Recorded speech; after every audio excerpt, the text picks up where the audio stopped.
The Never-Ending Story by Limahl from the movie of the same name. Limahl is with me on Revenge of the 80s Radio. You had a lot of success as a solo artist, but after a while it wasn't easy. Before the nostalgia for the 80s era music began, you fell into some tough times. How did you pull through the lean years?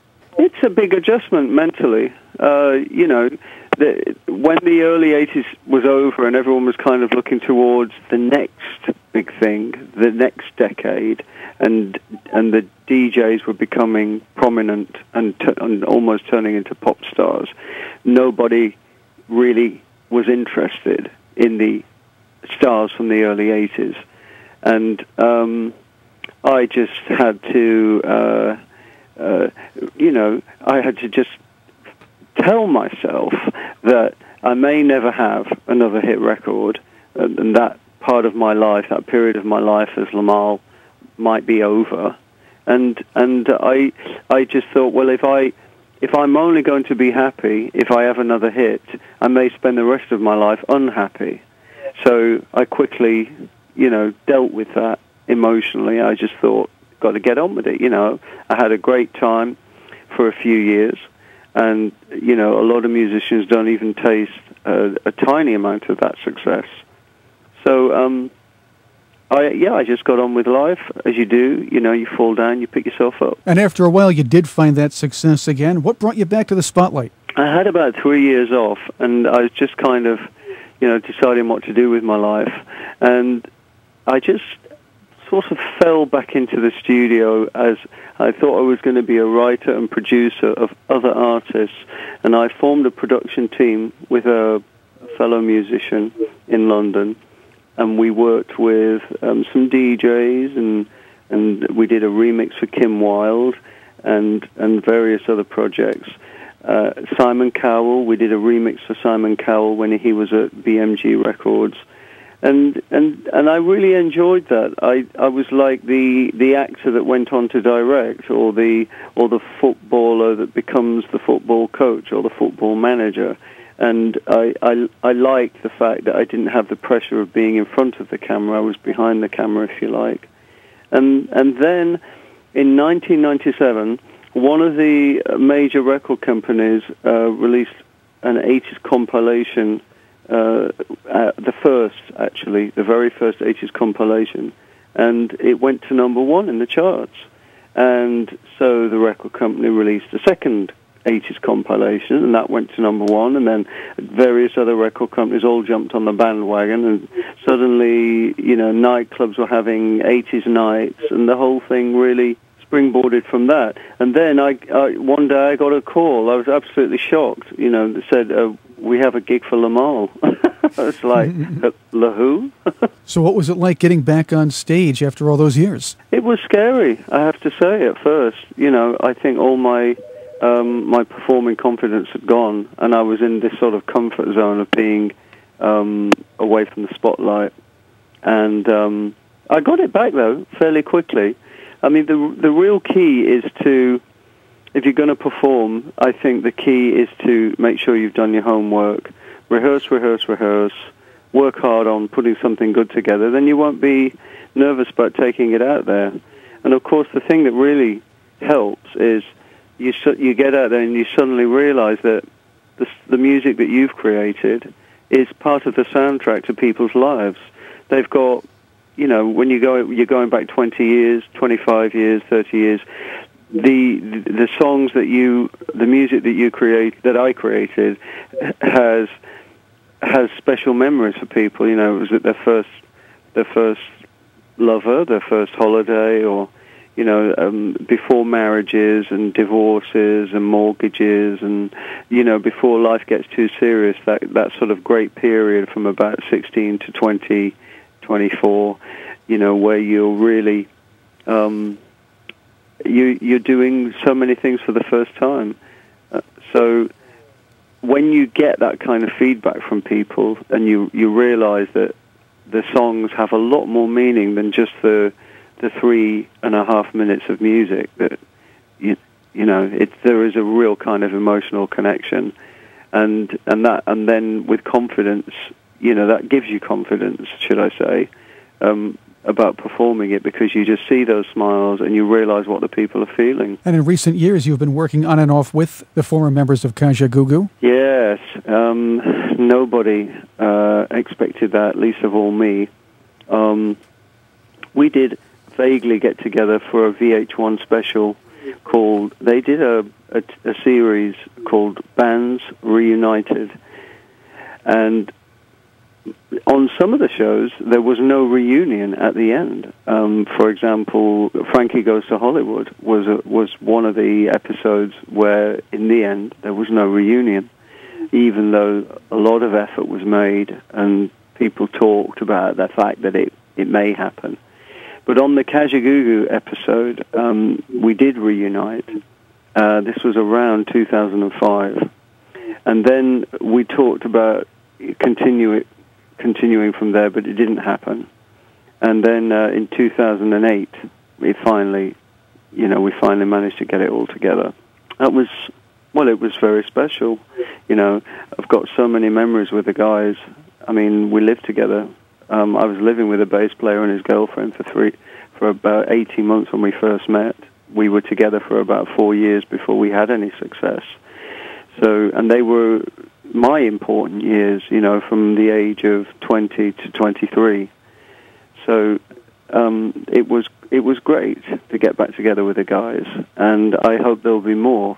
It's gone a little bit quiet again at the moment because Nick is on tour with various people, but there's a sound that we have, there's a chemistry that we have, and I love it when we get together to work. Before we talk about the new track, 1983 Limahl, I understand you put together a swing band. Who are some of your favorite band leaders? I'm curious. It's so weird. When I started buying my first records, I don't know how particularly, but I bought these. I think I had 3 albums by a jazz vocal group from New York called the Manhattan Transfer, and that's kind of where I got the introduction into jazz, really, through this sort of jazz vocal group, and then it really developed from there to, loving people like Ella Fitzgerald, of course, and Billie Holiday, and really all the greats. Harry Connick I was a big fan of him, and I like what Bublé's doing, and the whole genre, really. It's so it was nice to put the swing project together, and I'm hoping to do some more. But I don't really have a favorite band leader as such. I'm really into the sort of the American songbook, the classics, if you like. And I love the stories behind songs. The fact that "Summertime" by Gershwin was from the musical Porgy and Bess, and was basically, was slated by the critics. It almost, it was almost written off. And there are so many stories about those songs and how they found their own way, and that really inspires me. I believe there was another great story about that wonderful song, "Have Yourself a Merry Little Christmas," which almost didn't make it into the movie with Judy Garland.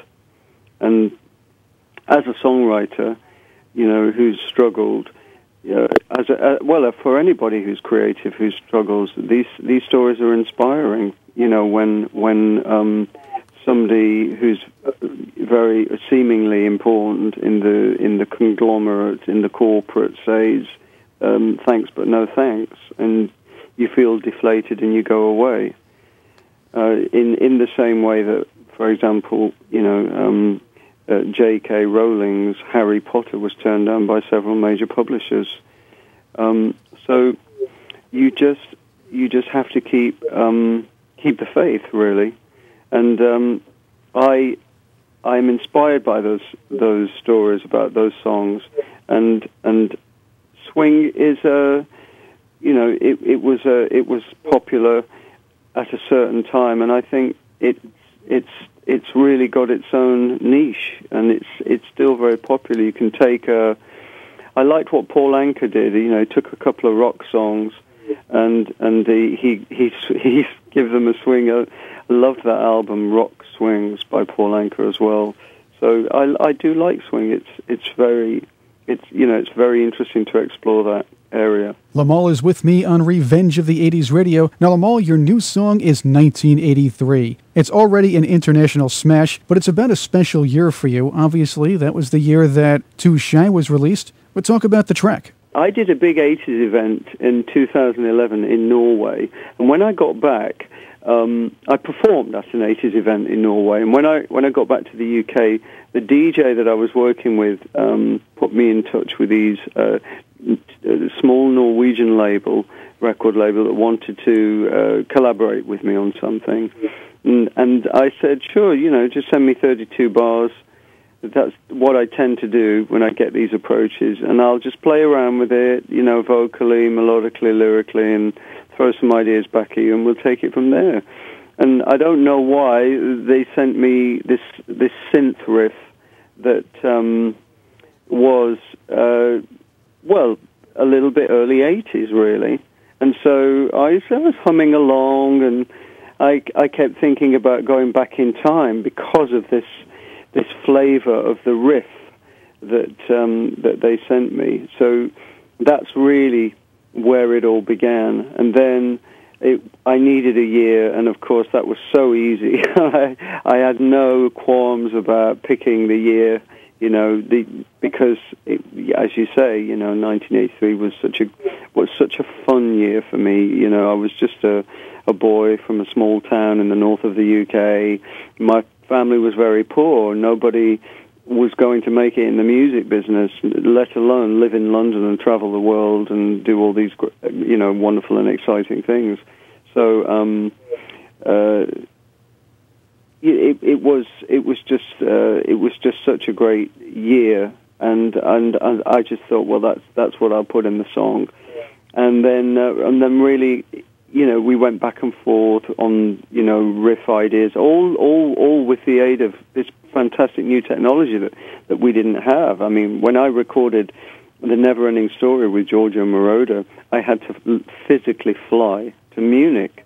But today, I can record my vocals in London and send them by email, or a download link. So I upload it at my end to some server, and it's downloaded at the other end, and it makes everything that much quicker and easier. And that's really how the project came together.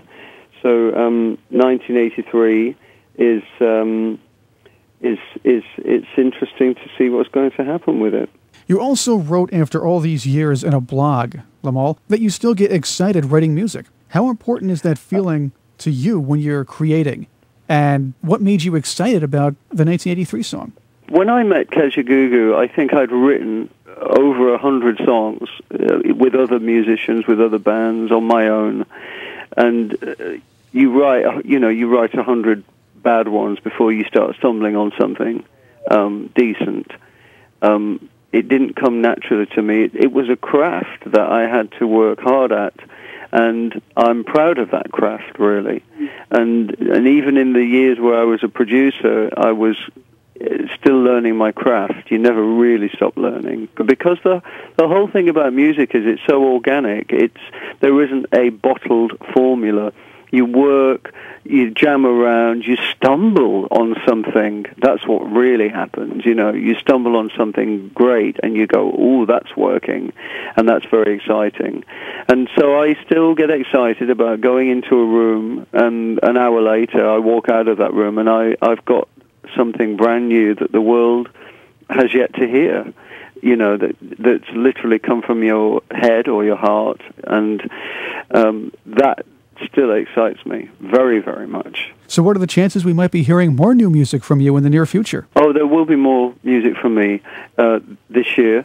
I'm already talking to the label about the next single, and then, maybe beyond that, we can look at an album for 2013.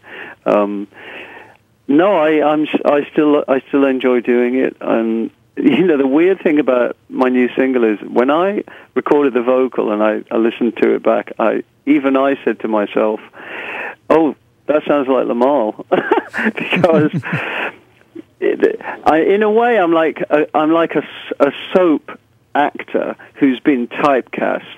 You know, people know two songs from me very well: "Too Shy" and "Never Ending Story," and both of those songs are in the register of the notes F sharp and G. So when I sing "Too Shy," "Too Shy, Shy," and then "Never Ending Story" is all high up as well. Never Ending Story. So it's all up there, you see. And the new single, 1983, is also, and there's a lot of those, you know, there's a lot of those notes in it. And I just thought, yes, you can still do it. You know, I sort of pat myself on the back, and it's nice because plenty of singers have trouble with their voice, you know, over the years. You know, I know one singer in particular from the 80s he's really struggled, and I think he's been quite public about it, Paul Young. And of course, Elton had the operation and his voice changed, and Rod Stewart had the op and his voice changed, and frighteningly, Adele had vocal trouble at such an early stage in her career. I hope it doesn't change her voice, but you know, when you go under the knife with your voice, it can change. So I'm just grateful that my voice still is working. Are you planning any live shows, tours, anything like that in the near future? At the moment, I am just doing the occasional show at an 80s event or an 80s festival. I tend to get booked. I get requests, you know, to appear at lots of things like that, and they're fun. They're fun to do, and it's nice and easy. But it would be nice to get my teeth into something, you know, a little more substantial at some point in the next 12 months. So I'll just say, watch this space. And I'm fit and well. You know, I swimming twice a week, and I go to the gym, and I look after myself, because when I walk out on stage, I really have to feel confident. I have to feel good about myself, because if you don't feel good about yourself, you just can't get out there. So it's very important for me to sort of keep that self-esteem, if you like. I just came from the swimming pool today before I spoke to you. I did 36 lengths, and it just makes me feel alive. It's really it's the best feeling. I love it. Always stay in shape. Public service announcement from Limahl on Revenge of the 80s Radio. Limahl, thanks for coming on Revenge of the 80s Radio with me. Oh, I've enjoyed it very much, Chris. Thank you. It was really great to talk to you. Thank you for supporting the new single. Really appreciate it. Once again, Limahl's website is limahl.com. That's limahl.com. You'll find info on any of his new projects and concert dates coming down the pike. Speaking of 1983, Limahl, let's play your new hit track. From 2012, Limahl, 1983 on Revenge of the 80s Radio.